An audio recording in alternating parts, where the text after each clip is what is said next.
Check out these upcoming events from IME Inc. Pride Karaoke and Brunch every second Saturdays at Townsend Tavern. What? Me Fest is coming August 12th on the green. Join the movement. We giving a look. Check us out at imecorp.org for details on upcoming events and more.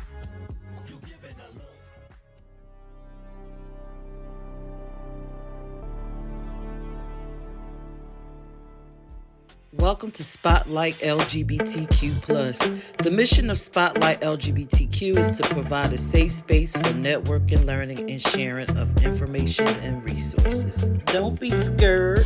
Join the discussion. Click the link in the caption to join the live or simply leave your thoughts in the comment section below. I am me. Let's go. Hey, good evening, everyone, and welcome to this edition of LGBT Spotlight with IME.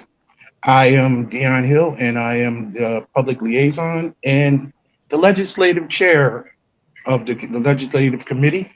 This evening, we're going to have an interesting discussion that I feel as though is pertinent to the LGBT community and its allies, and how allies and can help the community and also venture into getting more LGBT people involved in the politics of their community from an ally perspective. First of all, before we get to that, I wanted to actually play the proclamation from June 6th. We had been invited to the governor's proclamation in Delaware. We had a little mention in C-SPAN also that day. And if we can, after this clip, we'll get into meeting the people on our panel this evening. It's Pride Month.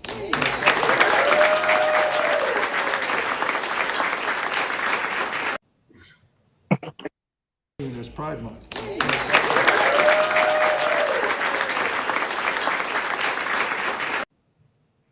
Okay, that was quick. Okay, so we have two people on our panel today. We have Darius Mayfield and Jenna Hardwood.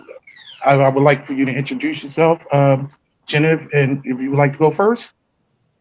Yep, my name is Jenna Hardwood. I moved here from Texas almost 2 years ago. I'm actually a marriage and family therapist by profession, but I've done a lot of volunteer work, specifically within the LGBTQ plus community. I was on the board for North Texas Pride Foundation for 6 years. They still have a festival every year that I fly back to, volunteer for the day of. I was also on the board for Gay and Lesbian Alliance of North Texas, HRC's Dallas DFW Family Steering Committee. I ran before the SCOTUS decisions that allowed recognition of gay marriage. I ran a series of workshops called LGBT Adoption Options that helped gay and lesbian trans couples and single people understand that they could adopt kids within the foster care system. I joined my first Gay and Lesbian Alliance at 19. So a lot of experience. A lot of experience, yes. And Mr. Mayfield, if you'd like to introduce yourself. Yeah, my name is Darius Mayfield. I am the Republican candidate for Congress in New Jersey's 12th Congressional District.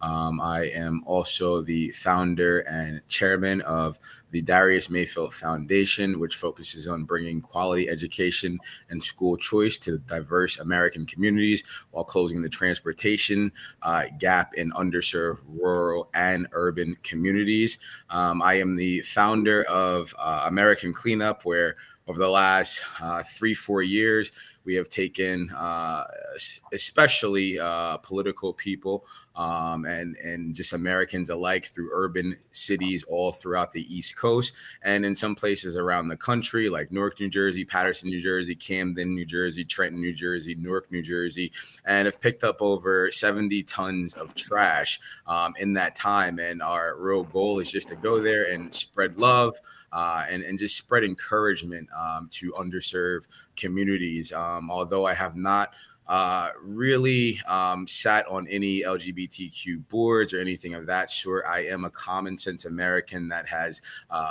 gay members in my family, members of the LGBTQ plus community in my friend circle, and just somebody that's grown up in a time in this country where we understand and respect the rights of all people.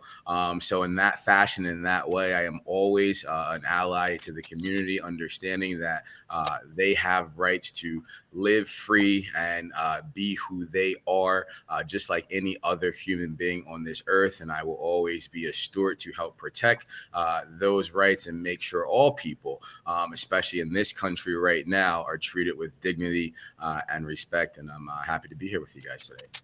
Oh, thank you.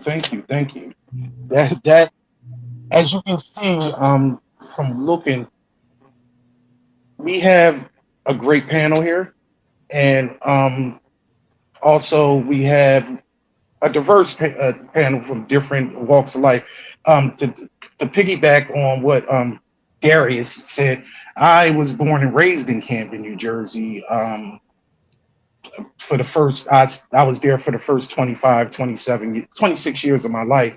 So I do, and I'm familiar with the area that you, with all parts of New Jersey. So it's good to see another New Jersey person just out there doing a good fight, Right. Yeah. It's so funny because when New Jersey is actually a little bigger than what people think, and then it's actually kind of small when you actually from Jersey, because when you say you're from a certain town, everybody knows that town in Jersey with all the 66 counties, but you still know. But it is bigger than what people give it for. It's the most densely populated state in the country, so there's just so many of us crammed into a little space. So Also the most diverse state in the entire country. So there's a lot of good that comes from Jersey. Yeah, absolutely. And I'm from South Jersey, you from North Jersey, but it's like two different worlds, but we meet in the middle. Absolutely. The first thing that I wanted to bring out to everybody is the first question that I had for the panel and that I wanted to relay for myself is we want to try to talk about being an ally to the community. So what do you believe is considered a good ally? If anyone can take that first. Go ahead. Sure. Do you want me to go? So Jenna, go ahead first. I'm sorry. Let me be the traffic cop. Go ahead. Okay. So honestly, to be a good ally, I think is more than just putting the rainbow flag up on social media during June. And I think it's much like obviously I'm white. It's much like with any minority population, is that people who have more privilege, who have more opportunities, should be willing to kind of to stick their necks out and be uncomfortable and sacrifice for those who don't have those same opportunities, that don't have those same privileges. I think a big one is voting in not your own best interest as a white person, but in the best interest of other people. I think, I heard a preacher one time say that who's your ally by when you're a burden, when somebody actually has to do something for you because you don't have those same opportunities or that same power. I think that's really important. Again, because I'm off of a Juneteenth event that was wonderful. It's not the LGBTQ's responsibility of that community to educate you. read, right? Go to an event, read a gay periodical, go to a PFLAG meeting. Like there's so many different ways that you can go and try to immerse yourself a little bit in that community without having to put that burden on them. So, Okay. Okay. Darius? I think being a good ally is just like being a good friend, somebody that will be there to, again, as I mentioned in my monologue, show you and represent dignity for the community, and understand that we are all people, we are all humans, and we all have our rights in this country, especially in America. But at the same time, somebody that can have those tough conversations as well, and make sure we are engaging in intelligent, sustainable conversation that will make sure, we push things forward in the right manner, because at the end of the day, we want, everybody to feel respected. We want everybody to feel dignified. And that means, having those tough conversations and understanding both sides of the argument sometimes. So especially in the positions that I put myself in, especially as running for office, I think it's important for that community to understand somebody like myself that does have a love and respect for them, does appreciate and understand the freedom that everyone has to be themselves, and also just be an intelligent advocate in the way everything is pushed forward, making it more palatable for, those people in those communities that may not otherwise, necessarily so easily receive the information. So I think being intelligent in everything we do, doing it out of love, doing it out of understanding, and being intelligent in the way we move is definitely the best ally for not just the LGBTQ community, but any community, especially in this country, that wants to move forward and, wants to push an agenda and, be accepted, but be accepted in the right ways, and do it out of respect for everyone that's affected by what's going on. Thank you. I don't know if you were paying attention. I was smiling a little bit as you were speaking, because several things that you harped on, I actually have written down in my questions, because my next question was, what are some of the conversations do you have with people that may not know or are quote unquote ignorant to the LGBT community? Especially, I like to think as allies, we may be in certain spaces that those people of the people of the community may not be in. I also believe that being an ally is a good friend, and being a good friend is actually standing up for your friend when they're not around and defending them. But has any? I'm pretty sure, especially because of who we all are on this panel, we have probably came around in conversations and had these discussions with people and tried to get them to understand. As being an ally, are these conversations tough to have with maybe family members or friends that you hold in good regard, but they may be unknowing to certain things? Because I'm explaining to you like this. For me, I don't think I was ever anti. I just didn't look at it because it didn't concern me. And then I had someone in my family that came out, and then about 20 years ago. And then I had to start actually looking at, the community. And then over the years, I've met friends, and I have had people that's really close to me that are part of the community. And through my profession, I would do events with people that were LGBT. And it just dawned to me that personally, how I became an ally is I didn't see any difference. They were just people working, loving, raising families, trying to be a part of, just get a part of the quote unquote slice the pie American dream. But over the years, I've had to have tough conversations with some people and give them understanding. Can anybody reflect on a time that you may had to have that conversation with somebody? I mean, I guess for me, it's I may be the wrong person to analyze it only because like it's very easy for me to have conversations about anything.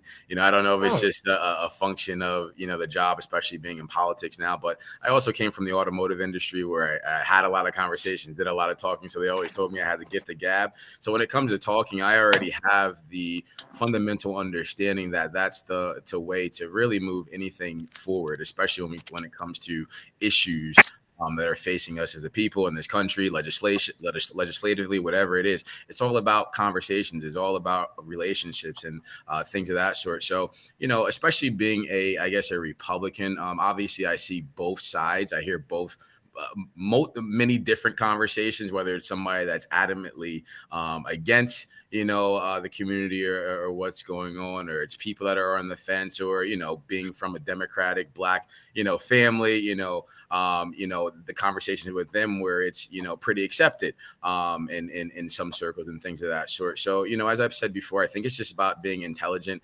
in any approach, and I try to just listen people out and give them my opinion. As we stated in the beginning, I'm from New Jersey. I was born in 1985. I'm an 80s baby. So we've seen it all, done it all. We're the most diverse state in the country. As I said, I have, members of the community that are in my family, friends growing up. And, I think one of the misconceptions, and, I think this is why it also makes it easier to have the conversations, because I realize I do have the opportunity to broaden a lot of people's minds. For example, with me being a Republican, one of my best friends is one of the biggest conservative activists in the country, Scott Pressler, and he is gay. And I've never thought about that or had a problem with it. But the misconception is on that side of the aisle, those things don't exist. When in fact, especially over the last 4, 5, 6 years, just like on the Democratic side, there has been a real big boom of those that are LGBTQ on the right in the Republican Party. I know many of those people, from the Brandon Straka's to the Scott Presslers. And then, obviously, like I said, on the left, there's also been this movement over the last several years. So those things do exist throughout all walks of life. And I think, like anything, just having that understanding, walking into those conversations and being able to articulate it in those ways just helps move the conversation forward and tries to find some type of understanding, even if we don't agree on everything. great. So can I add? Jenna, you have the floor. So yes, I've had a lot of those difficult conversations, but I think part of that is that there's a huge difference between understanding and agreement. So someone can understand what the other person's saying, but still not necessarily agree with that. And that doesn't mean that they don't understand. That just means I don't agree with that. And I think that it's important to, if you truly are an ally, that regardless of, and of course we're going to do this, with respect and love and all of that.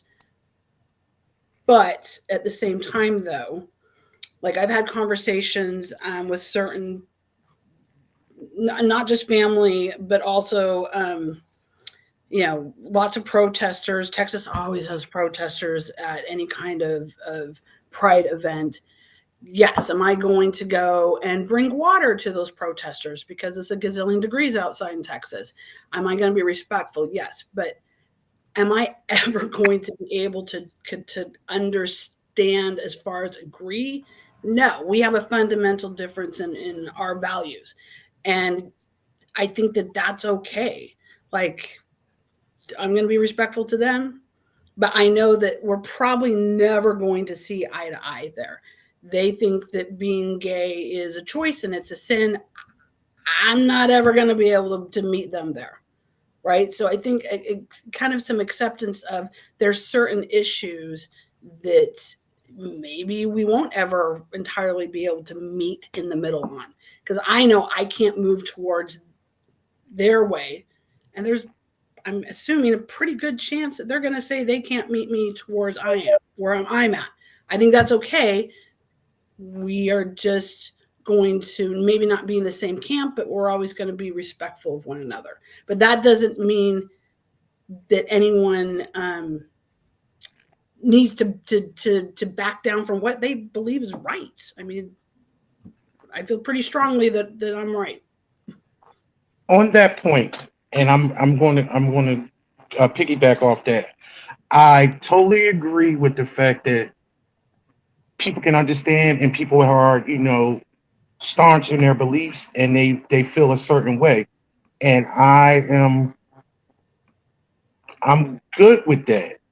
But I personally, I think what we're all saying is we should be able to have a respectful discourse and dialogue.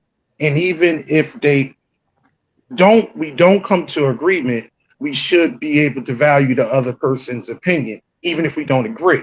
And it's not necessarily a failure if you don't agree. Like sometimes that's just you just have Paris, who is getting in the um Daria. Paris? I'm Hi, sorry. that's Daria. She's joining. Introduce yourself, Daria. Tell them about who you are, and She's on mute. are you on mute? I can't hear her. I think your mic is not on.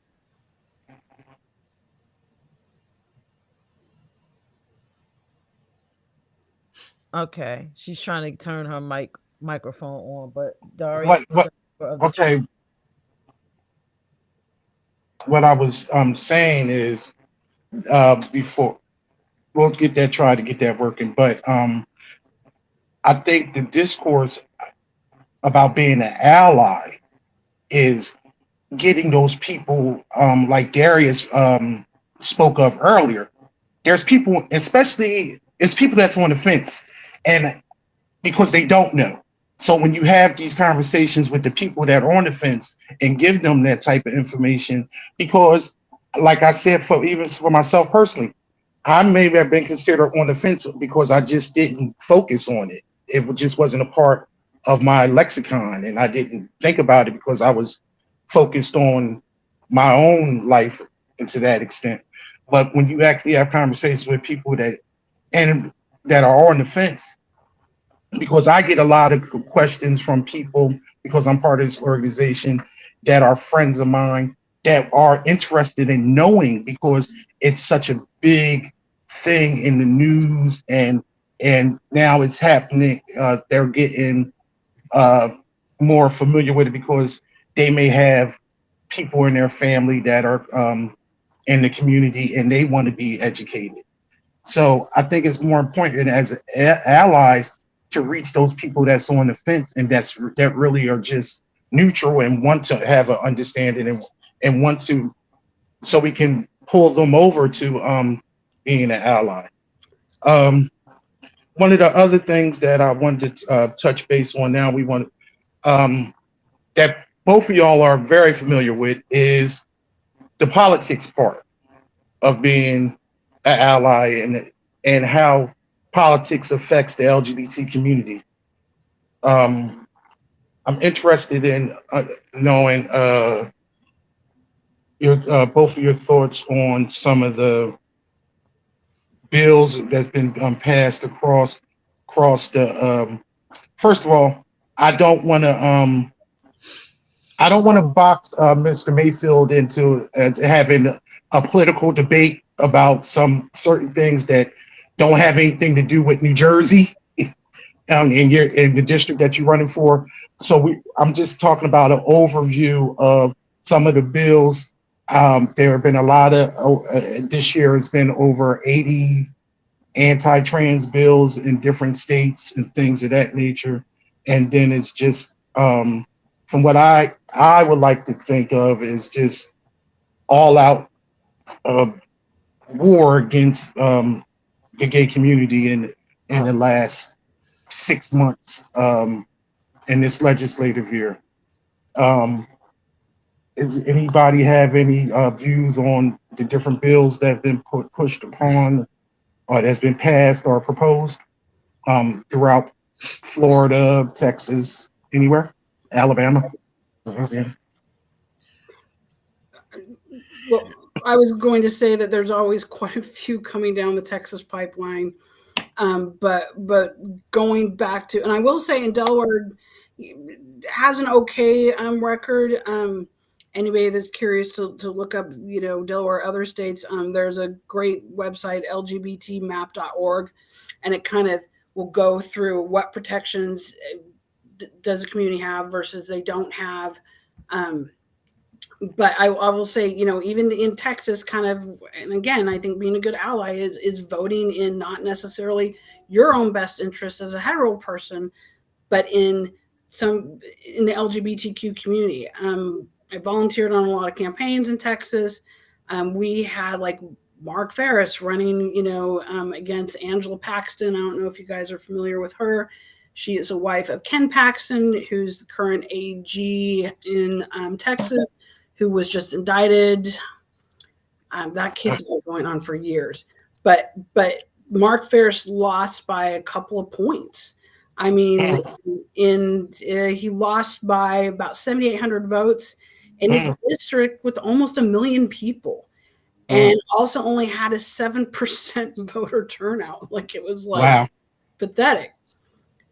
Angela Paxton has expressed a lot of support for Florida's Don't Say Gay bill. So, yeah, on one hand, I think people, it's easy to get apathetic and go, oh, it's just my one vote. Well, that one vote and that one vote and that one vote. Yeah. I mean, Mark Ferris is openly out man, lost in a very red county by a couple of points.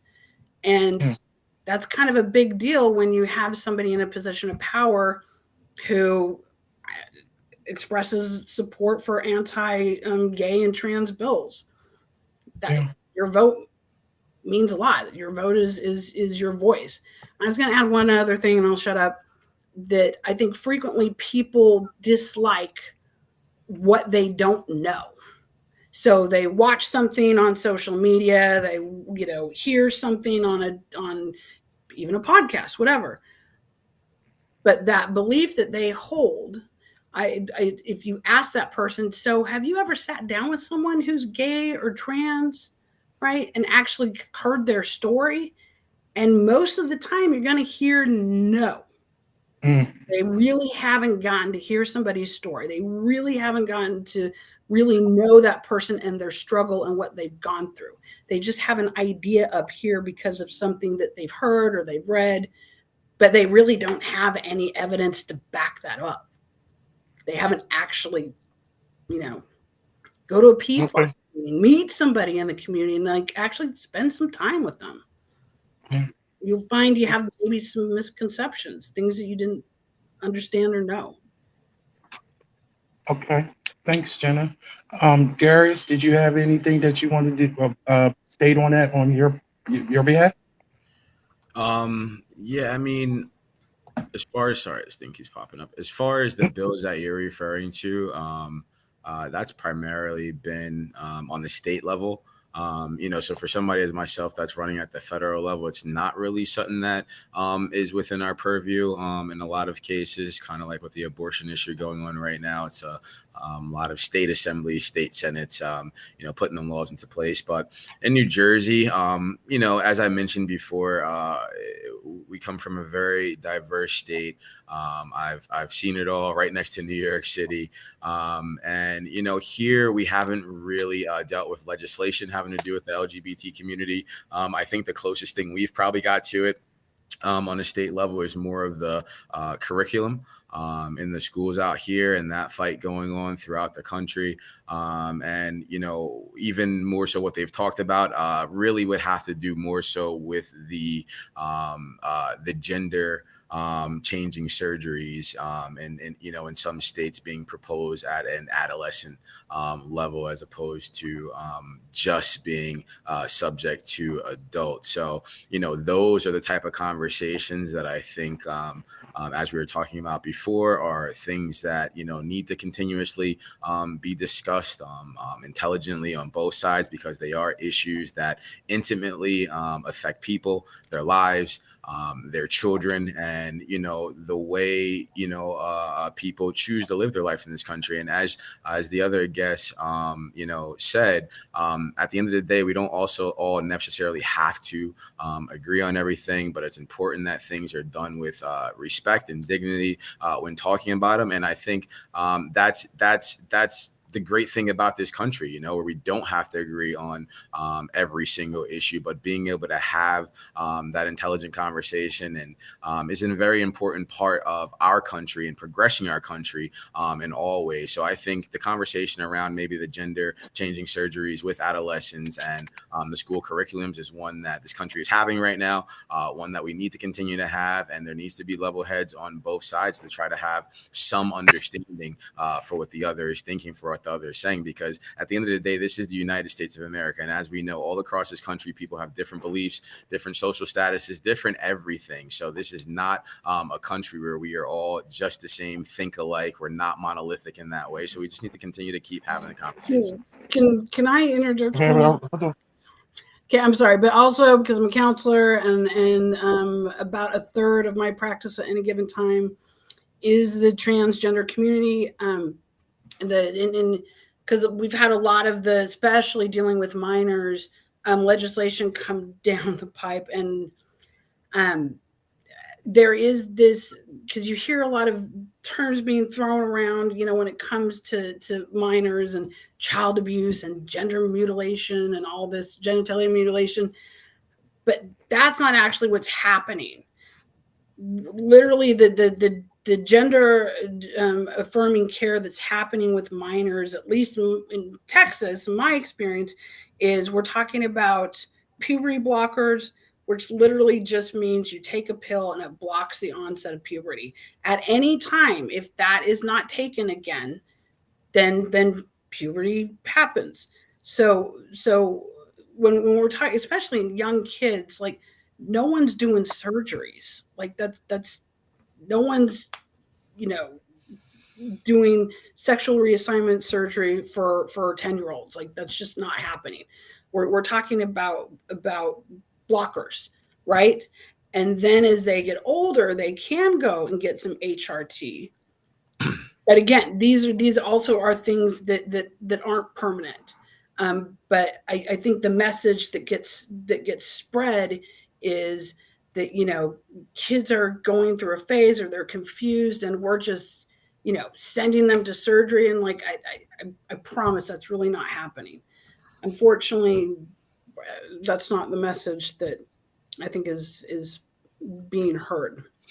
Well, I think maybe as you said, that's maybe more specific to Texas and what's going on. But especially in today's age, with social media, with information being able to disseminate so quickly, we see that that's not the case in a lot of places around the country, specifically places like California, and even to a degree places like New Jersey, which are following the California roadmap, which our governor has openly said. And in places like California, and this is why you have people from all stripes of life, not just Republicans, not just conservatives, but Democrats, not just white, but Black people as well, that are saying, and wanting to have a real conversation, because in places like California, they're proposing law right now, and I think one might have went into effect where if you don't capitulate in those terms to a minor when they're going through those gender identity issues, your kids can now be taken away from you. I know you talk about puberty blockers in places like Texas, but for a 6, 7, 8, 9, 10-year-old, there's a large swath of Americans that don't believe that a child should be able to make that decision, and they definitely don't want the government being able to come in and tell them they have no right over their 7, 8, 9, 10-year-old child when it comes to making those decisions. So this is where I talk about having intelligent conversations and understanding that not everybody thinks the same, and that doesn't mean that either side is necessarily a bad person or on the wrong path, but there has to be a mutual respect when it comes to conversations, and we definitely can't just dismiss what we're talking about. It reminds me of and not to get too political, but the CRT conversation where that kept being thrown out, where no, this is not happening in certain schools and this, and it's almost like every single week we're now seeing the lesson plans in elementary schools, in middle schools, where that is exactly happening. So again, when we approach these conversations, we definitely have to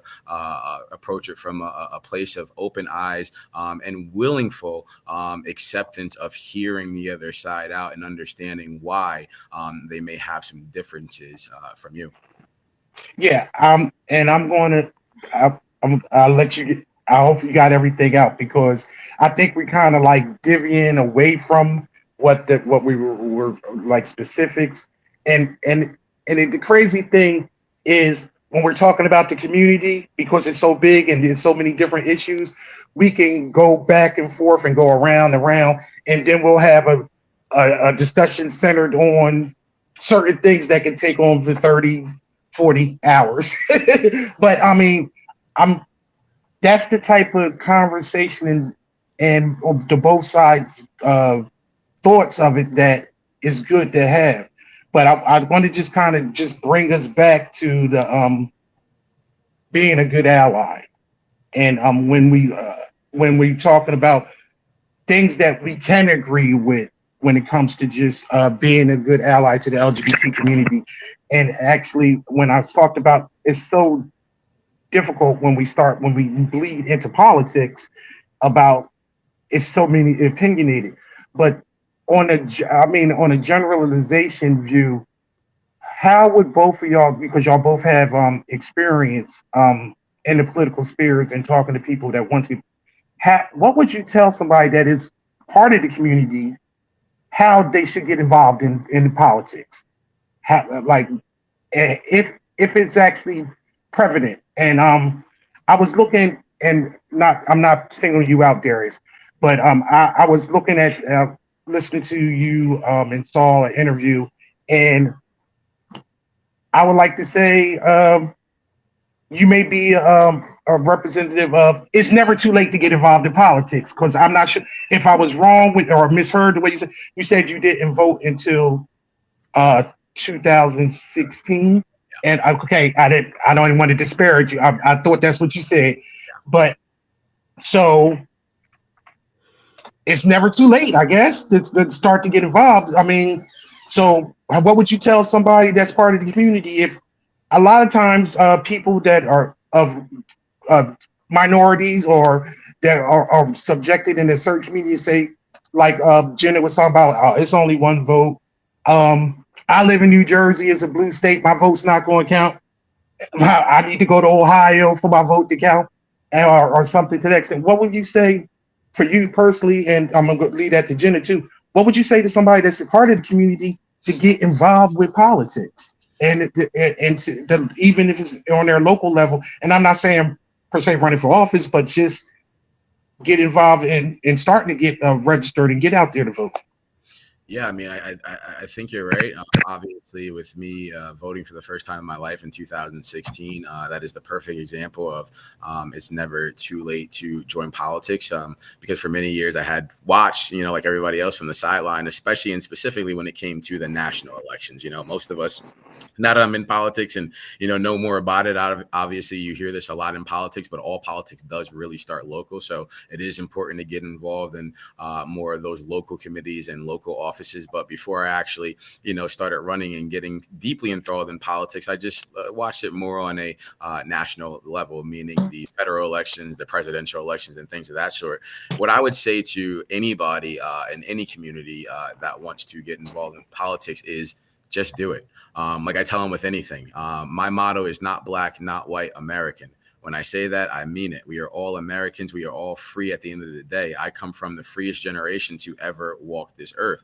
That's why I can sit here in front of you as, let's say, a Republican representative and, talk and move in ways that, some in the older generations may have not been able to ever see or understand. That is because I am a regular, down to earth, everyday American that has political views that may fall on both sides of the aisle, some different when it comes to social issues, some different when it comes to fiscal issues. And that's okay, because that's where the majority of Americans sit in this country. So it's important for those people to understand, as freedom-loving, free Americans, it is your right to get into politics, to become an activist, to do whatever it is you think you can do to help somebody else, help your cause, help your community anytime you want. Never be afraid to do so, and never be afraid to speak your truth to any power that may be in front of you. And that's what my campaign is all about. That's what I'm all about. Just inspiring people and letting them know that they can do it at the end of the day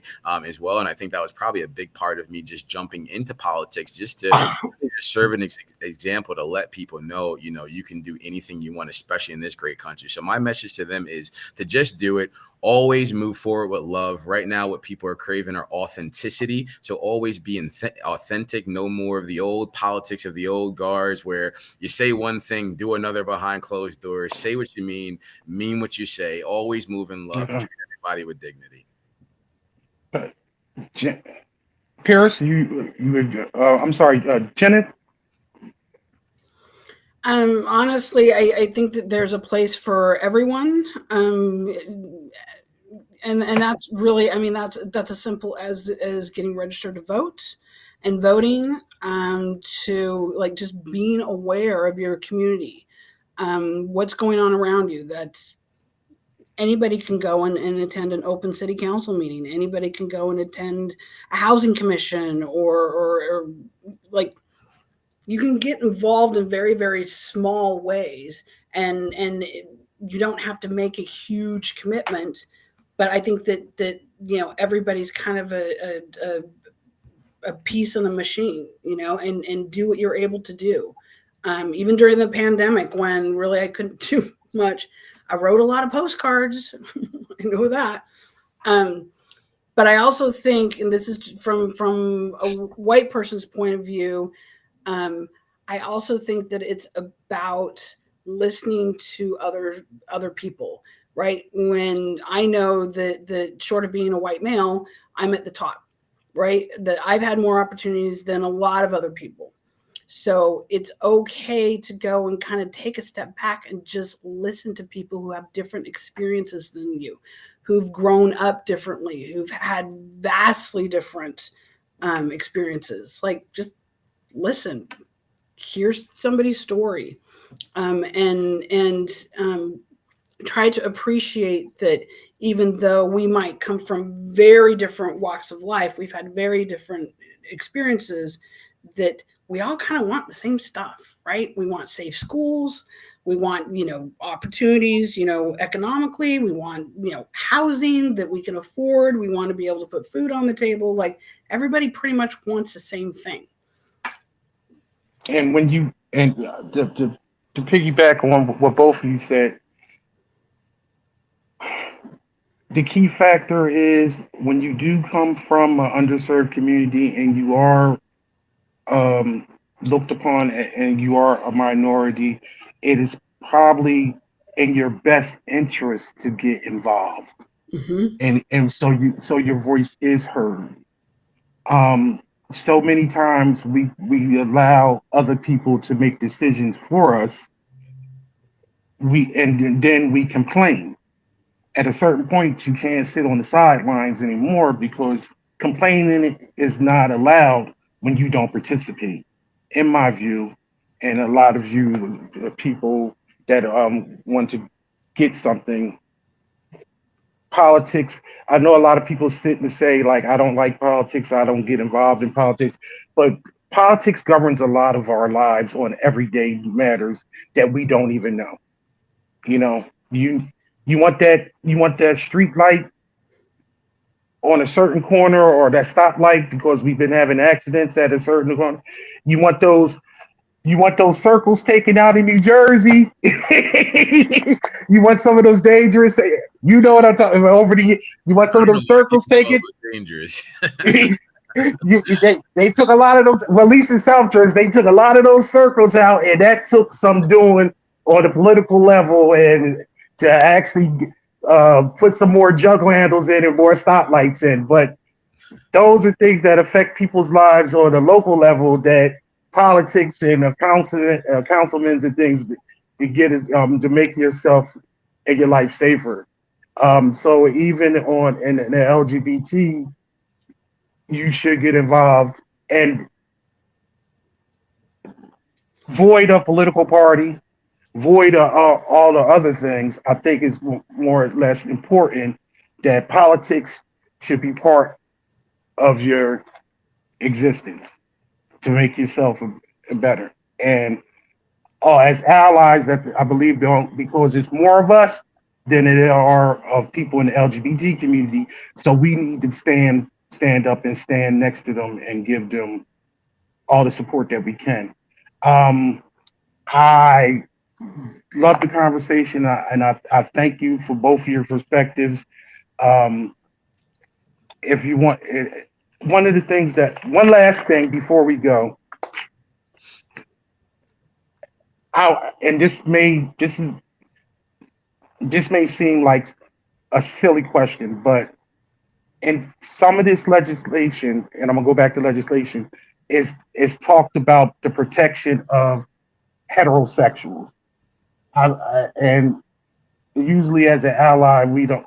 Do you feel as though at any point that you personally have been threatened, your way of life has been changed or threatened by any a quote unquote gay agenda that some people may say, or something? I'm just asking. I'm just asking because some people may say, and I'm gonna be honest. I've had a friend of mine who has a trans son, say to me, they have everything already. They even have ice cream. And my refer to her was, you sound like the people in the 60s when they was talking about black people. And when you say they have everything that they want. But as a heterosexual, do you feel as though your way of life is being jeopardized, or should anybody that is heterosexual feel as though they way of life is being jeopardized by gay people? I mean, you already know I'm going to respond, so I think Darius will take this. I mean, I'm not. It's not really. I don't want it. I don't want it to seem like it was a loaded question. I know because I just think it's a silly thought personally. That's all. Yeah. I mean, I don't think my life personally is in danger. I mean, I'm a heterosexual man. Again, I also have experienced enough in my life and been around enough diversity where, and I think this goes back to something we were talking about in the beginning, where people may develop some misconceptions about certain things because they're not necessarily around it. And I think even when it comes to race, that's one of the biggest problems. A lot of white people in certain areas haven't never ever been around black people. A lot of black people in certain areas haven't ever been around white people, so of course they don't understand each other. But in my life, one of the things I learned is that not every gay man is going to come up to me or try and make me feel uncomfortable and those things. And I think that's one of those silly misconceptions that some people out there will stereotype and use as a defense. But as I said, in my experience, I think at least from what I've seen, it mostly comes more down to the gender surgeries, the curriculum, and arguments of that sort, which are much more complex issues to me. And those are things that are going through the political process and through the communities. So they have those conversations. But me personally, no, I don't feel threatened. Again, I have gay family members, gay friends. I treat them the same as my heterosexual family members, my heterosexual friends. I am not the type of guy you're ever going to catch coming out my mouth and, disrespecting people of that community or calling them certain names or being bigoted in that fashion. But I do understand that there are those out there that still do. And I hope that through my actions and through who I am and how I speak and the things that I do, we can lessen that disrespect. And again, just continue to engage in meaningful conversation. Thank you. Pierce, you had something to add before we ended? I just seen you popped in. I've been trying to chime in, but my microphone was acting up. I'm like, so no, Jenna, I'll let Jenna speak, and then I do have one. The only thing I will say is again, I mean, I would be curious if there is certainly any programs or surgeons that are performing, gender altering surgeries on minors in New Jersey or Delaware, actually anywhere in the Northeast, that I'm unaware of. And again, I know that wasn't occurring in Texas, but as far as does the LGBTQ community impact me? No, it's not like I'm, trying to like get in my car and there's two like men kissing and oh, get out of my way. It's like, no, it does not impact me in any way at all. It doesn't. I think what it impacts for some heterosexual people who are or feel threatened by that is it impacts their view of what they think is right. If you know, two men or two women get married, that does not make my marriage any less valid. It really doesn't. And I think when people start to, if you can really kind of dissect some of these arguments and really think about it, it doesn't impact you. You're fine. We're all fine. Nobody's rights means that I get less rights. They just want the same stuff that I get, and they should. And on that point, before I go to Paris, when the Marriage Equality Act came out, I was all for it. Speaking of a person that's been divorced a few times, hey, misery for everybody. Equal misery all around. But that was just me being I'm happy. joking. Okay. I think it's cool. Paris, did you need to add something before we get off of here? Yeah. Can you hear me? Yes. Okay. Because I'm like, what? Why am I feeling like y'all can't hear me or whatever? I love this show. I think it's great. I hear Darius stirring around the term American, and as an LGBTQ plus person, we don't feel American. We are LGBT first. And when I hear a politician say that, I feel like they are erasing me. Um, can you tell me why is that just a blatant term? Where is it to not address LGBT people directly, to not deal with us, or to not answer any questions? Or is that supposed to be inclusive? Because it doesn't feel inclusive. It just feels like I'm being erased. And then when I see all of this legislation about my trans brothers and sisters, even further makes me feel more erased. Like, I don't exist. You don't want to have these conversations with me. So why is that is that just a blatant term, or you guys, is it just, could you just explain that part? Because I just felt so erased. And I wanted to share that with you because I know what you're trying to do in your journey, but I don't know about other LGBT people, but that makes me feel invalid, erased, because I know when I'm out here, I'm not seen as American when I'm holding my girlfriend's hand. I'm not seen as not even black. I'm seen as maybe a dyke, or, if I was dressed like a boy, I'm a stud, or I don't know what the F she is. So could you kind of explain that for me? Yeah, I've actually had never had anybody, say that to me, but I guess I have heard it in the sense from, and just a few black people when I use the phrase "not black, not white, American." I guess that those few people that have had a problem with that kind of feel the same way. They felt like in some way I was erasing their blackness, right? And that's not the case at all. For me, American is just that, being American. We were all born here. We all live in this country. We all share this country. Our ideas and our experiences all make up this country. So for me, whether you're LGBTQ plus, whether you're black, whether you're white, whether you're Spanish, whatever you are, you're American at the end of the day. And I think that's important for us to understand, especially in today's time with so much going on outside there in the world. Kind of like the experience for black people, even the LGBTQ experience. I know we have our problems here in this country, but you go outside of this country, like with other things, like with being black, like with being certain religions and things like that, there are places where the experiences are even worse. I was proud of the last administration that put up a proposal to globally fight the criminalization of homosexuals and things of that sort. And I think that is one of those fundamental American themes that we can kind of share no matter what side of the aisle that you're on. I think just like with the black community, sometimes, again, it goes back to, even though, as I told you, I come from the most diverse state in the country, and it's all love, peace. We know it's not all love, peace, and happiness everywhere, right? So I know, I remember growing up, and maybe in some instances, I was dating a certain girl of a certain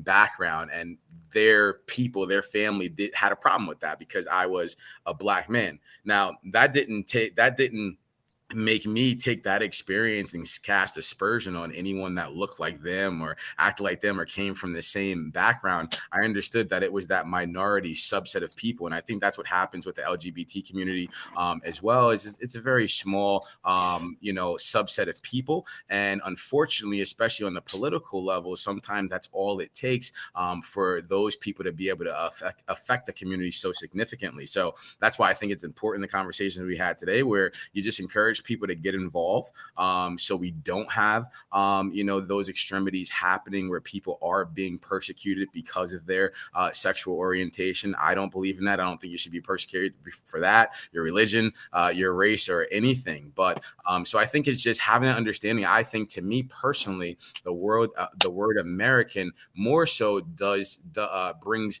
you and your community and others into the fold, rather than cast aspersion and kick them out the fold. Because regardless of what you are, your race, your religion, your sexual orientation, at the end of the day, we all are Americans. And if we can have that at least basic fundamental understanding, from there, everything is just a conversation throughout to try to get to, where some of us want to be and create those understandings. So it's definitely not a slight to the community. I think, and I hope, as I've talked throughout this podcast, that people understand that me personally has no problem, with the community and their freedom to be who it is that they want to be. And I think I hope I spoke intelligently enough to make people feel that and understand that, and also was able to still express how I believe that intelligent, important conversation is always important and always should be had, no matter if we're talking about these issues, Black community issues, religious issues, whatever it is at the end of the day. Okay, so Thank you. yeah, thank you. And my Thank next you very much. question, Oh, yeah, not to cut anybody off. Okay, so we all American, kumbaya. How do we get to this space that you're talking about, where we have these conversations if some people don't actually understand the community? How do we get to this space? What do we need to do?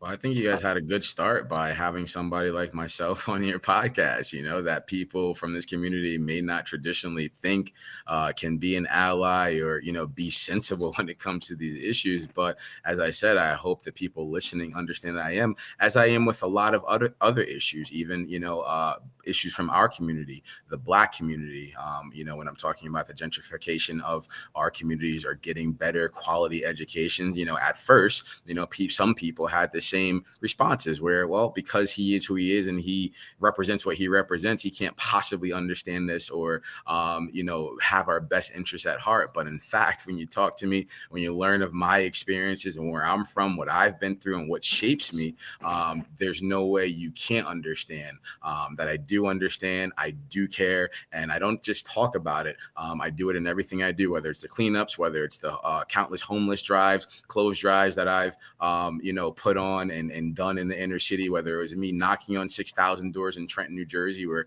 not even the other side would go because they were afraid to go into those communities, talk all day about those communities, but were afraid to actually step foot in those communities and do what I did for over 2 years. So I think it's just about doing what you guys are doing now, making sure you're putting reputable people up and people that can be open to all people, all ideas, all conversations, and continue to speak with sense and not just shout at people, shout over people, but bring common sense solutions and talk common sense ways to people and be respectful and bring dignity to the conversation. Jenna, you were waving your. I'm sorry, Jenna, you were waving your hand. But I was going to say how how you're talking about your experiences have shaped you and who you are, but those are very different experiences from maybe somebody else. And so for example, my friend Jolanda, we were on the phone and she was telling me how she would never let her son, Jolanda's Black, never let her son walk the dog past 5 p.m. I don't even think about that. We both have sons in their 20s. I would never be fearful of my son walking the dog in our neighborhood after 5 o'clock when it starts to get dark. So, yes, we're all American, but there's no way I can say, oh, Jolanda and I share very similar experiences. Absolutely not. And I think that if you're part of the majority, it doesn't matter if you're white, doesn't matter if you're cisgender, doesn't matter if you're straight, that if you are part of the majority, and this is going to sound harsh, but I'm direct, you need to just shh, and listen to somebody in the minority. That means shut up, sit back, try not to be immediately offended and defensive, but just listen, because they're going to give you a vast amount of education, because it's going to be so much different than what you know is true for you. Years ago in grad school, I did an internship in Southeast Dallas, and I don't know where that line of segregation lay, but all of a sudden I would be one of the only white people. And I remember counseling this grandmother and her two grandsons. She was raising her grandsons. And I asked her what her hopes and dreams were for her grandsons, right? So I'm like thinking she's going to say for them, like college, get married, give her some great grandchildren. And she told me, keep them out of the pound and keep them out of the ground. Was not expecting that response at all. So I think as someone who comes from a obviously much more privileged existence, I need to listen to that stuff. I need to really try to understand where someone else is coming from, because even though, yes, we're all Americans, I'm somebody who is in the majority. And so if you're someone who's in the majority, be quiet and just do your best to listen. Yeah, the good thing for somebody like me is that I come from all sides of the track. So, of course, came from very humble beginnings, born on welfare, Section 8, have been shot at by guns, have knives pulled on me at an early age, second, third grade. I told you guys about my story on the last show, but I also, moved to the suburbs, lived amongst predominantly Caucasians for a while, and had that experience. So, one thing I've learned is what's made me a strong, capable, and authentic leader in a lot of the things that I'm trying to do, because I have taken the time to listen to all sides of all different issues and different things going on in this world. And I know that's not the experience of the majority. I'm very blessed and fortunate in that way. And that's why I feel like even when it comes to this issue of LGBTQ, me being able to speak the way I speak, being connected to, let's say, the political party that I am, it's important for people that may come from that side of the aisle, people that think and like I do on a lot of things, to be able to hear from somebody like myself that speaks their languages. As I had a conversation the other day, and it was on the last show actually, and I told the gentleman that just because I'm, let's say, a Republican doesn't mean that I'm always going to agree with the majority, possibly of Republicans think or do, and I have no problem speaking out against those things as well. So when it comes to somebody like myself, I think again, it's the perfect way to start to have this conversation. I think when I posted this up today, I actually posted the flyer for the event. I had a Republican go on one of my posts and, make a comment that was off kilter. And I was able to come back with intelligence, patience, very quickly and rebut what he was putting out there. And it wasn't just about this, it was about Juneteenth as well. And I think that had a much bigger impact being able to do that than telling anybody on either side to sit down and shut up, because at the end of the day, what all people have to say is important. And just because one believes one way does not necessarily X out what the other person believes. And again, when we have intelligent conversations, we'll come to that understanding and be able to continue having dialogue at the end of the day. And that's what it's really about. And again, as to answer your question from before, that's why it's important to tell anybody, those from the LGBT community, those from underserved communities, you can do what it is you want in this country. You can get into things like politics at any time. Let your voice be heard, be who you are, be authentic, and your voice will shine through, and you will continue to be able to add intelligent conversation to the overall national conversation and move us forward. Well, we will Hold on. respectfully agree. Okay. I'm sorry, Jenny. What was you about to I say? just said I still think that if you're part of the majority that you should be using your Yeah. ears more than your mouth. Yeah. That's Yeah. okay. We don't have to agree. We Yeah, can. you don't Yeah. have Yeah. to That's I agree. agree. But Paris, were you gonna say that? Because I'm going to wrap it up. We've been on over yeah, an hour. You had something else? yes, I do have a question. Can you be a true ally if you don't agree with something that the minority community, such as the LGBT community, is experiencing? Can you be an ally if you're not listening? Can you be a true ally if you're not understanding? How does that work? Is that even possible? Yeah, no, I mean, honestly, yeah, you probably can if you're not, but that's not just with the LGBT community. If you're not willing to listen and find some understanding, you really can't be an ally to anybody but yourself, right? And that's any issue that you're talking about at the end of the day. And that's why I say I think it's important to have somebody like me on a program like this where I am willing to listen and understand, and probably am a lot further along than most people that maybe sit on my aisle because of my experiences, because of where I come from. So I've already listened, and I continue to listen all the time, and understand a lot more so than some the plight of your community. Understand that a lot of the stereotypes that go along with it aren't necessarily true.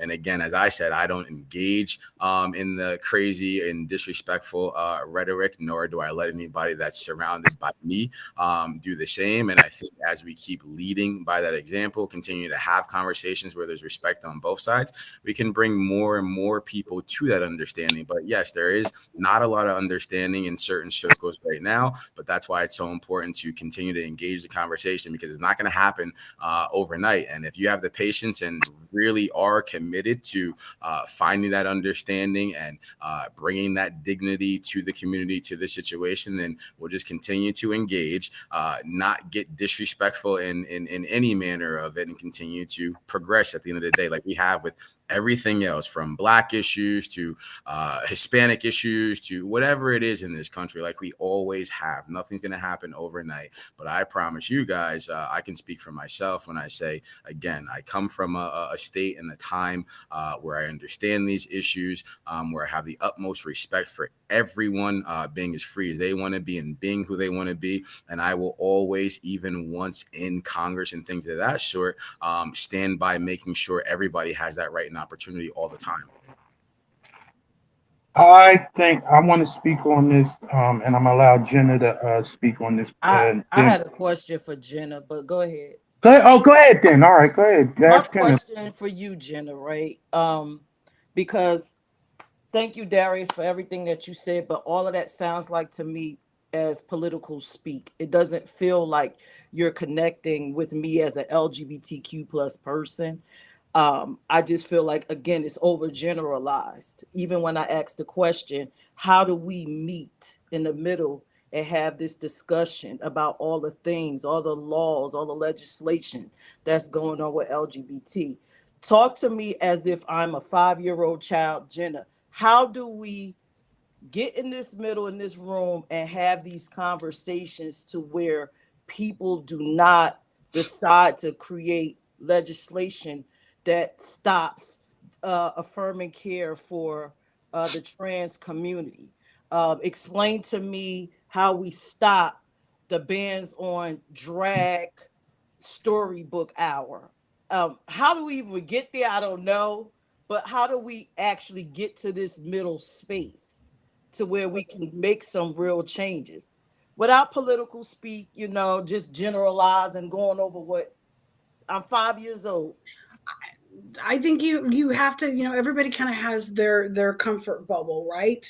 It's what is familiar to you, right? And unless you're willing to step outside of that comfort zone, right, you're not going to be able to make a well-informed, educated decision about a group of people who's different from you. I would say go to a drag story hour. Like, just spend 5 minutes at a drag story hour. You will see that it is completely harmless. It really is just a drag queen reading stories to kids, and it's also letting those kids know that whoever they are, whatever they want to be, that's okay. You don't have to conform to any certain, box or whatever, that you can truly be who you are, and you're free to express that, and you're free to explore that, even if you are a man who likes to wear heels. That's okay. And again, I'm sorry, I can't back down from this. If you are in the majority, you need to use your ears more than your mouth, rather than decide that what you think about someone is truth. Maybe you should try to actually, again, see if that's actually true. We believe lots of things that aren't necessarily true. It's about challenging some of those beliefs that you have with, well, what evidence do I have to back this up, that this is even a valid statement? And that's true for, I know that for a long time there was kind of a anti, I heard a lot of stuff about Sharia law and all that kind of stuff, and about how, Muslims are terrorists. But a lot of times people that make those kind of statements, like, someone who's Muslim, have you ever spent time? I think that a lot of what we think we don't like or even hate, we don't necessarily have a lot of insight into. We just know what we've heard, what maybe we seen on social media, some YouTube video, whatever, but not necessarily have any real experience with that. Thank you. I wanted to end it with my opinion. I was told about, one of my board members told me, being a good ally and being an ally to the community is just being a humanitarian, just having empathy and treating somebody the way that you want to be treated, and actually defending their honor when they're not there. I think when you're having conversations with people that disagree and vehemently, that's fine, as long as you should still have the point of, people have a right to exist. People have a right to live. People have a right to prosper. And any legislation that's going to take their liberty, life, liberty, and their ability to prosper is something that anybody should be against. So I'm an ally because I'm a humanitarian. I have empathy, and I understand what it means to be persecuted just for being who you are, for whatever reason, and coming from a long line of persecution. And one of the big things to wrap it all up in a bow is, I look forward to registering to vote when I was 18, because it was passed down to me and my family. Me and my grandparents came from the Jim Crow South in the 50s, and went to New Jersey to get a better life for their children. And then I was born there, and they told to me about the different things about how they had to educate the poll taxes that they were running and things of that nature. So voting has been passed down to me. So when my children turned 18, I made sure that they registered to vote. And I never told them who to vote for. I don't care who you vote for. Just get involved and make sure your vote counts, because people died, literally died, for you to have that vote. So let's get involved. And I thank both of y'all. This was interesting. I'm sorry. Yeah, what? I'm sorry. I can't see. You have a question. Yamira said, but wouldn't that fall into the parents' right? What should be taught to one's child outside of the home? Just like sex education, at what age is appropriate to introduce such topics? Social media doesn't help this subject matter either. You want me to answer that, or do you want to answer that, Jenna? You want to answer that? Well, I'm not sure, but wouldn't that what is that? She's saying, but like, wouldn't that fall? I guess she's talking about just sexuality, sexual orientation, I guess. I don't know. Could you Well, that doesn't elaborate, have. Mira?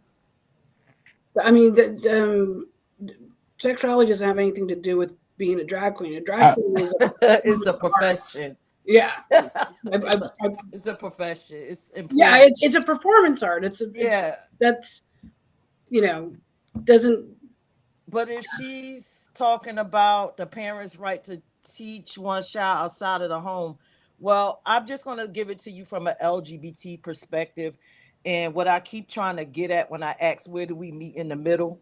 In order for us to meet in the middle, we have to have real conversations. And just like Jenna said, you have to really listen, because I believe that a lot of times people believe that being LGBTQ has something to do with sex, and it has nothing to do with us wanting to have rampant sex.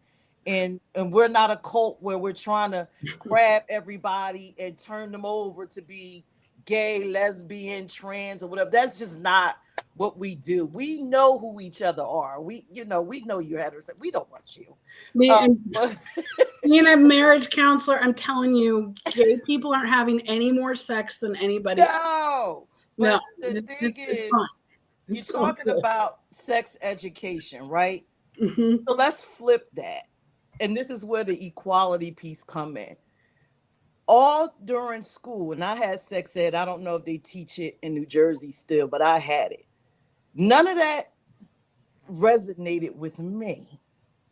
So where you feel like we're trying to push something off on your child, well, think about it from an LGBT child's perspective that's sitting in that class, and we got to hear about heterosexuality.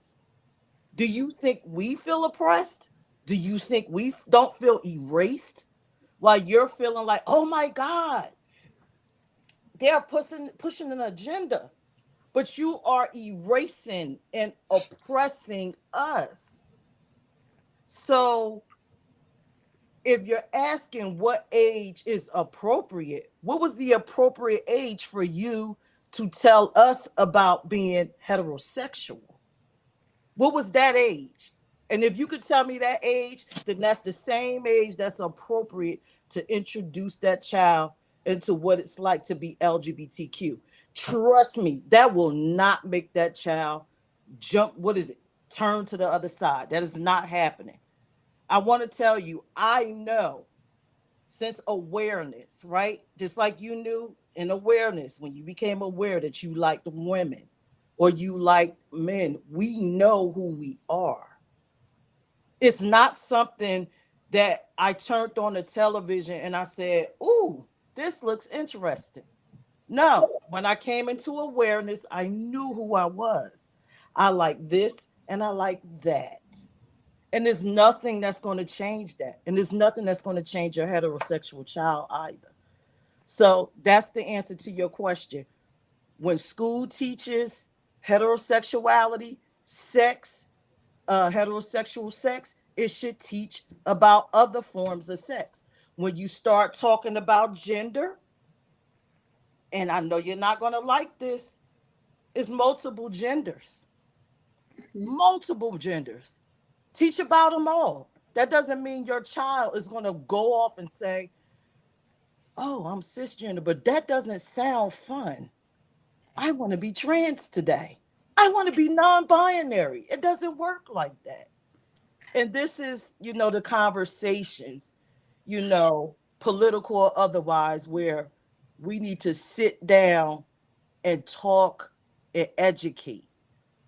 And then once you receive education about the community, you could become a true ally, because then you can make informed decisions. And once you do know about us, stuff like drag story hour is going to sound ridiculous to you. You're going to laugh. You're going, what the? Why? Mm-hmm. Affirming care. This is ridiculous. Oh my God. Why did we even waste our time on that? It's other sexual deviance. We're not a deviancy. You know what it is? Pedophilia. Chase that. That's something to chase. But I don't want to go too long. But if we're going to meet in the middle, it has to start with education. I think that all of these laws are crazy. I think we need to sit, we need to talk. You need to understand what this community is about and then work from there. Because all you're doing is harming people. You're harming people. And in some cases, you're killing people. Trans children. I wish Daria could come on here. Has anyone really talked to them? Do you know that they realize that they're trans at a very young age? That's awareness. It has nothing to do with sexual orientation. It's awareness. It's the great, and this is why my nonprofit is called I Am Me, the great I Am Me. And you can't tell me what that is. Stop oppressing me. But y'all could go ahead. Someone has said, sorry, got disconnected. Yes, education and having these discussions, but we do need to have them. Yeah, we do. And it's passionate